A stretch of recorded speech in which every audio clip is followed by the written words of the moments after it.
Assalamualaikum warahmatullahi wabarakatuh. Bismillahirrahmanirrahim. Alhamdulillahi rabbil alamin.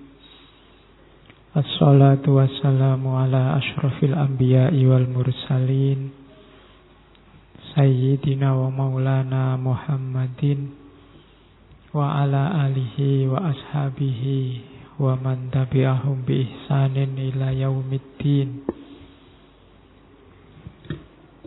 Amma ba'du.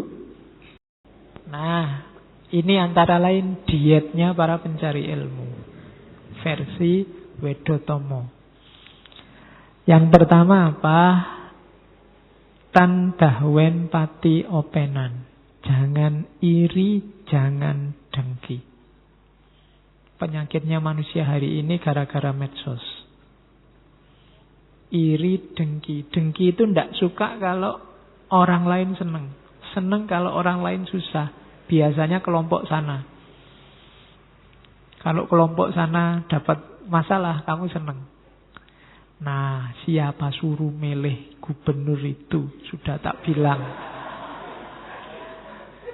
Kalimat itu menunjukkan kamu dengki sebenarnya. Atau kalau sana sukses, kamu iri. Alah, kayak gitu aja. Jagoku bisa lebih baik. Itu iri.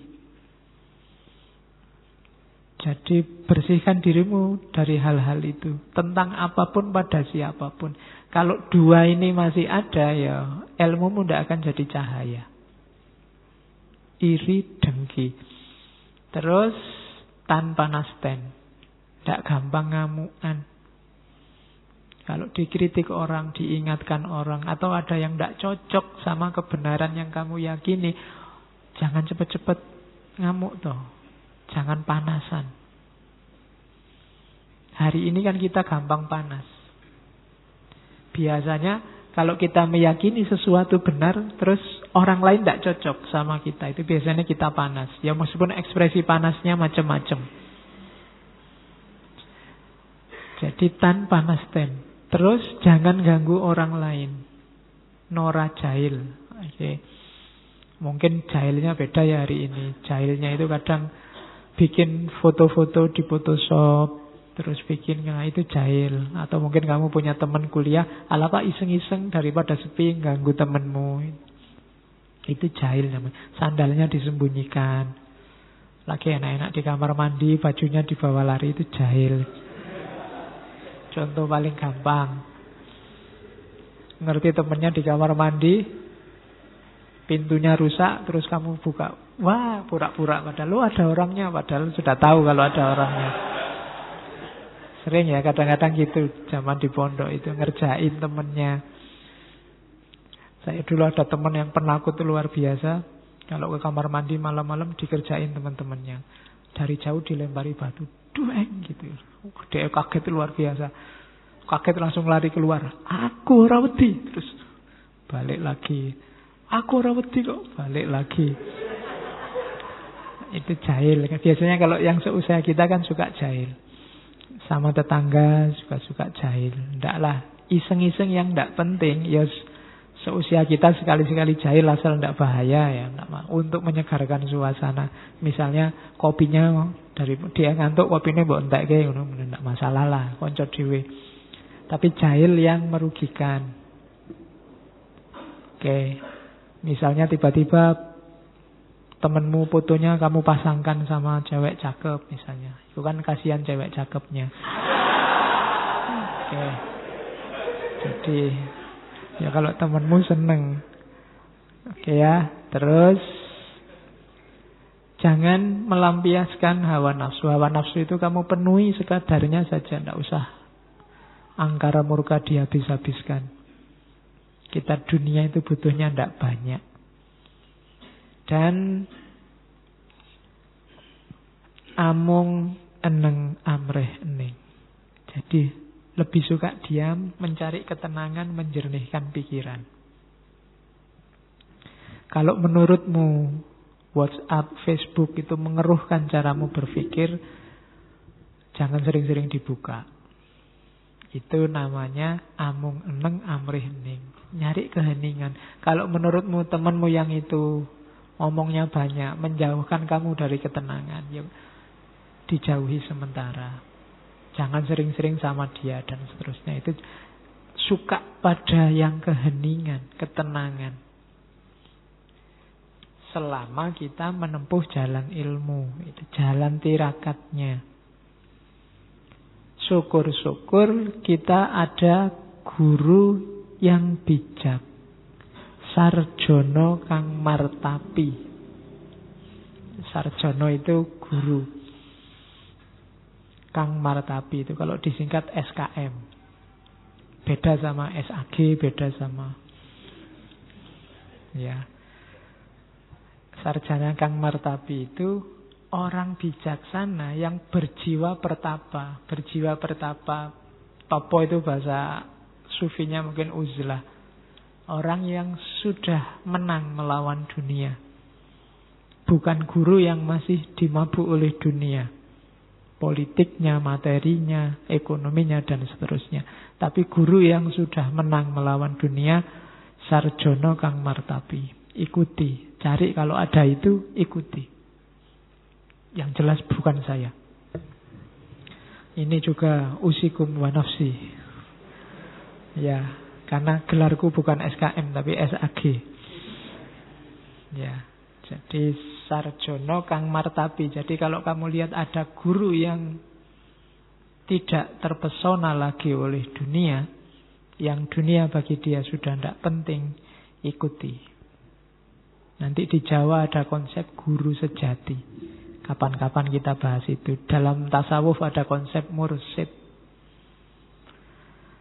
Oke, terus ini yang hati-hati kita sering ada di sini yang terakhir, tidak menggunakan pengetahuan semata-mata hanya untuk nyari nafkah atau pamrih.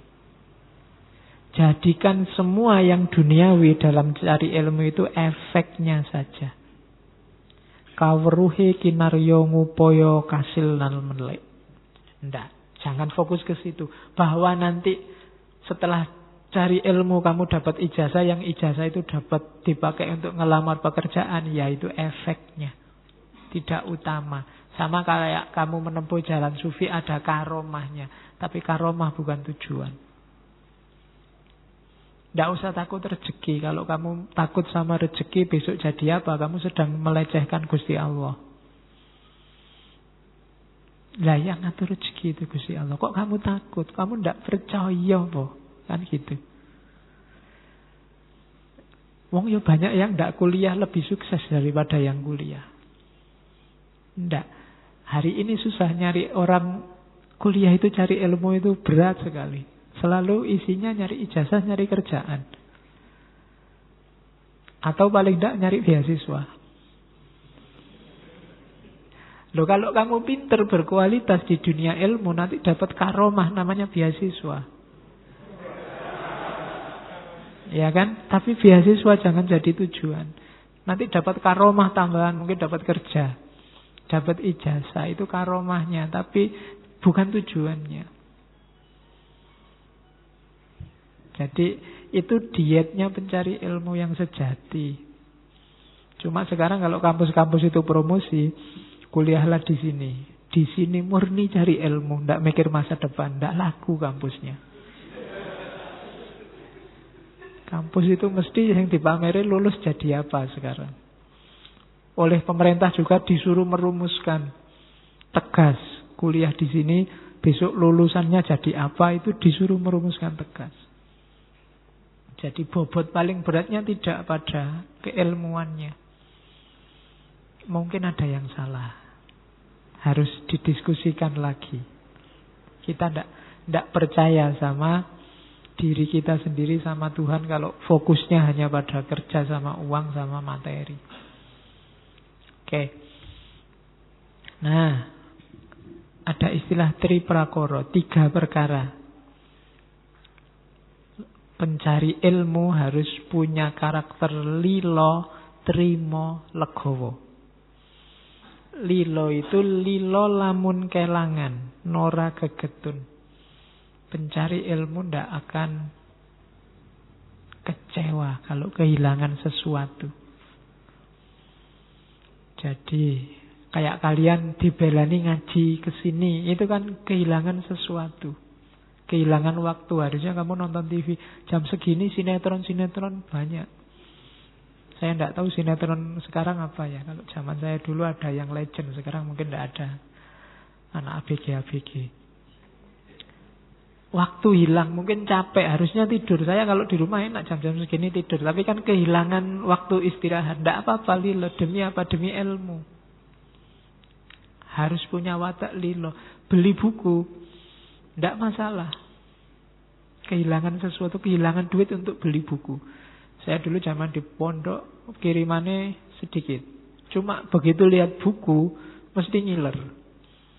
Mau tidak mau harus dibeli. Bahwa nanti setengah bulan uangnya sudah habis, gampang. Mendekati teman yang masak sendiri. Teman yang masak sendiri kan dibantu-bantu apa nanti dapat. Karena duitnya sudah terlanjur buat beli buku. Tidak masalah. Tapi kan kepuasan rohaninya beda kalau sudah baca buku. Dulu tapi. Jadi lilo. Lilo lamun kelangan. Sekarang kan tidak mikir itu. Sekarang duitnya banyak bisa beli. Sudah ada untuk beli. Biasanya yang dikorbankan waktu sama tenaga. Capeknya nyari, belinya bisa, nyari waktu bacanya yang susah sekarang. Kalau dulu waktu bacanya banyak, belinya tidak kuat. Zaman dulu di seberangnya UIN itu ada toko buku Gunung Agung. Itu saya termasuk mahasiswa tidak gaul. Karena kalau ada waktu kosong, mesti nongkrong di buku itu. Dan zaman dulu toko buku tidak kayak sekarang. Sekarang semua buku kan diplastiki. Jadi kamu tidak bisa baca. Meskipun diam-diam kadang mbok suwek dewe terus mbok waca. Ya, untuk lihat di sini. Kalau dulu bisa berjam-jam di toko buku. Kadang mulai jam 8 kuliah jam pertama, jam setengah 9 sampai jam setengah 1 di situ. Lumayan. Surganya pencari ilmu itu toko buku yang bisa dibaca di tempat. Ya, jadi rela. Tetap ada yang harus dikorbankan. Nggak boleh cari enaknya saja. Pasti ada yang harus dikorbankan. Kalau nggak lilo, ya nggak jadi mencari ilmu. Terus trimo lamun ketaman seserik sameng dumadi. Jadi sabar, trimo. Kalau dapat perlakuan yang menyakitkan hati, pasti. Ketika kita menempuh jalur khusus yang berbeda dengan orang lain, pasti nanti ada perlakuan-perlakuan yang menyakitkan hati kita atau tidak cocok sama kita. Harus trimo. Bahasa Arabnya ridho. Terimalah kalau ada orang tidak cocok sama kalian. Dan yang terakhir legowo. Ikhlas, menyerahkan diri pada Tuhan. Karakter utama seorang pencari ilmu itu 3. Lilo, trimo, legowo. Kalau kalian punya 3 karakter ini, hidupmu akan tentram. Yang membuat hidup kita sumpek adalah kita suka tidak rela kalau kehilangan sesuatu. Kita tidak terima kalau ditimpa hal-hal yang kita tidak suka. Dan kita tidak legowo, tidak rela atas kisah hidup kita, jalan hidup kita. Kita komplain dan mengeluh terus pada Tuhan. Jadi Mangkunegoro kaping sekawan mengingatkan kita, laku utama kita harus punya 3 nilai ini. Lilo, trimo, dan legowo. Jangan sampai kita jadi orang yang karakternya tak berilmu, orang bodoh. Orang bodoh itu karakternya seperti apa? Guguk karsaning priyangga. Menuruti kemauan sendiri. Nora nganggo peparah lamun angling. Bila berbicara tanpa dipertimbangkan. Lumuh ing ngaran balilu. Tidak mau dianggap bodoh. Uger guru aleman, maunya dipuji-puji. Sak karepe dhewe, ingin menang terus. Kalau ngomong ndak dipikir dulu, dianggap bodoh ndak mau, pinginnya dipuji terus. Itu ciri valid, pas untuk orang yang tak berilmu. Dimanapun kalian ketemu orang ini, sendaki itu, setinggi apapun omongannya, dia sebenarnya tidak berilmu. Orangnya los itu tidak ada remnya. Nggak ngerti apa yang harus diomongkan dan apa yang jangan diomongkan dan bagaimana cara ngomongnya. Kebalikannya ini, menuruti kemauan sendiri, ngomongnya tanpa pertimbangan, dianggap bodoh, nggak mau, minta dipuji terus. Menganggap dirinya itu baik terus. Alamat orang bodoh. Siapapun yang menganggap dirinya selalu baik, itu alamat dia tidak pintar. Bodoh. Kebalikannya, manusia yang sudah waspada terhadap situasi, nanging janmo ingkang wus waspadeng semu, sinamun ing samudono. Kalau ngomong, kalau mengungkapkan sesuatu, itu disamarkan dengan samudono, dengan wajah yang manis, ngomongnya baik, sesadun ing adu manis, prasangkanya selalu baik. Jadi orang yang bisa menguasai dirinya, kalau tidak suka, tidak tiba-tiba ngomong jelek, atau seandainya harus mengingatkan ngomong, dikemas dengan cara yang baik. Samudono itu nyamar, tidak kelihatan. Kadang-kadang yang diingatkan sana, ngomongnya ke sana, biar sini terasa. Nah, itu orang pinter. Jadi bedanya orang pinter dan orang tidak pinter itu, kalau di sini yang pertama-tama cara ngomongnya. Kalau ada orang los ngomong, tidak dipikir dulu. Kalau Mas Mbok ngomongnya dipikir, loh memang gini saya ini, belak-belakan, terang-terangan, apa adanya, kan ada yang begitu. Loh kalau semua orang belak-belakan, terang-terangan, bisa buyar dunia ini. Setiap kali tidak suka ngomong, setiap kali tidak cocok ngomong, tawuran mesti. Kenapa? Ya setiap orang isi kepalanya beda-beda. Tidak cocok atau kamu pakai baju batik itu kok nuani koyo. Padahal kan cukup diatur gimana caranya ngomongnya. Seandainya harus diomongkan, atau kalau tidak perlu diomongkan ya tidak usah diomongkan. Milih warna kok hitam, warna itu yang cerah, yang itu kan tidak cocok juga. Kalau ini tak omongkan juga kan tawuran. Aku bisa tawuran sama kamu. Banyak yang tidak cocok, model rambut kok kayak gitu. Misalnya, ya kan tidak cocok aku. Apa ya terus tak omong kan tidak. Oke, ya sekarang tidak ada. Sini model rambutnya bagus-bagus. Ya, akan ada yang di pihak tengah full itu. Zaman dulu ngarani model bokong. Jadi dulu Rano Karno zaman dulu. Oke, enggak. Jadi jangan dikira orang yang belak-belakan terang-terangan itu baik, katanya. Enggak, itu menunjukkan orang tidak bisa mengekang dirinya. Menunjukkan dia tidak pinter. Dianggap bodoh tidak mau. Pengen dipuji. Kalau ada orang ngomong, saya itu ya sukanya belak-belakan gini, itu berarti dia sebenarnya pengen dipuji. Wah bagus sampean jujur, kan pengen gitu. Setiap orang ngomong ada sayanya, itu biasanya pengen dipuji. Kesayaannya itu, keakuannya itu.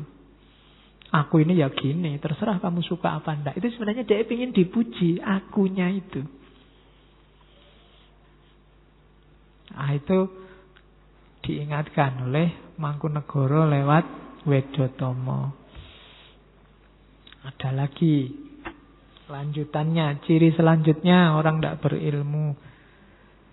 Si Pengung Nora Nelegowo, Sang Soyordo Deniro Cacariwis. Orang dungu tidak menyadari bahwa bualannya semakin menjadi-jadi. Ngandar-andar angen dukur, bicara makin ngelantur, kandhane Nora kaprah, bicaranya tidak masuk akal, tidak jelas. Saya elok aleng kolong kanganipun, makin aneh dan tidak ada putusnya. Si Wasis Waskita ngalah, ngalingi marang si Pingging. Yang pandai waspada mengalah, menutupi aibnya si tolol. Jadi ini lanjutannya, ngomongnya ndak jelas, ngomongnya ngelantur, ndak masuk akal, ngeyele pol. Nah, kalau gini rumusnya apa? Si Wasis Waskita ngalah. Kita sering pakai kalimat sing waras ngalah. Ada yang tidak setuju. Hari ini ada yang bilang yang waras jangan ngalah, yang waras tidak bisa. Kalau kamu tidak ngalah, kamu gegeran sama orang yang modelnya kayak gini. Hasilnya apa? Debat tidak jelas. Hasilnya kamu masalahnya tidak selesai, musuhmu tambah banyak. Jadi kalau memang ingin meluruskan, tidak usah dilawan dia. Kasih tahu saja mau idhoh, hikmah atau jadal. Cuma jadal itu ngelawan, jangan dilawan. Jadi ngalahlah, ngalah dalam arti kalau ada orang ngelantur kayak gini ngeyel, ora gelem kalah, bahasamu hari ini apa? Dogmatis, mesti benar, mesti apik. Jangan dilawan, kamu ngalah. Ngalah dalam arti jangan ditabrak langsung. Kalau kamu tabrak langsung tidak menyelesaikan masalah, cuma nambah masalah. Jadi benar sing waras, ngalah. Dakwalah dengan hikmah. Jangan diajak tawuran, mesti ngeyel.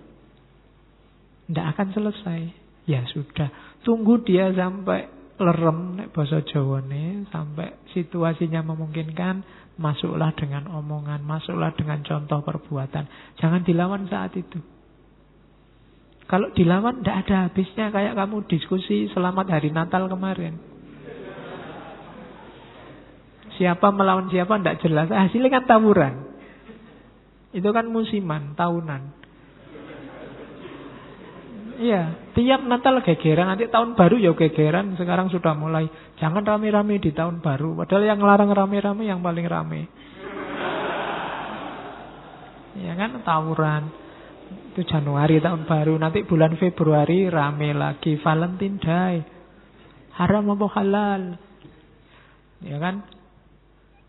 Mesti tawuran terus, tidak ada akhirnya. Mbok kamu ngasih dalil apa aja, yang ada di kubu kanan ya di kanan, yang ada di kiri ya di kiri. Dengan dalilnya masing-masing. Maka sing waras ngalah. Jangan nambah situasi. Kalau kita sudah Wasis Waskita waras, ya jangan ikut-ikutan gegeran kayak anak kecil. Menunjukkan kita belum matang kalau ikut di sana.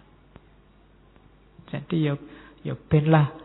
Ditunggu dulu sampai situasi jernih, sampai orang saling terbuka, saling mau menerima manfaat dari sesamanya, baru jalan. Tapi kalau lagi panas-panasnya itu, kamu masuk lewat jalur manapun, ditabrak dari arah berlawanan mesti. Oleh yang berbeda pandangan. Jadi itu karakternya. Jadi kemarin kalau ada yang tanya dari mana kalimat sing waras ngalah, kita sekarang punya referensi. Ya,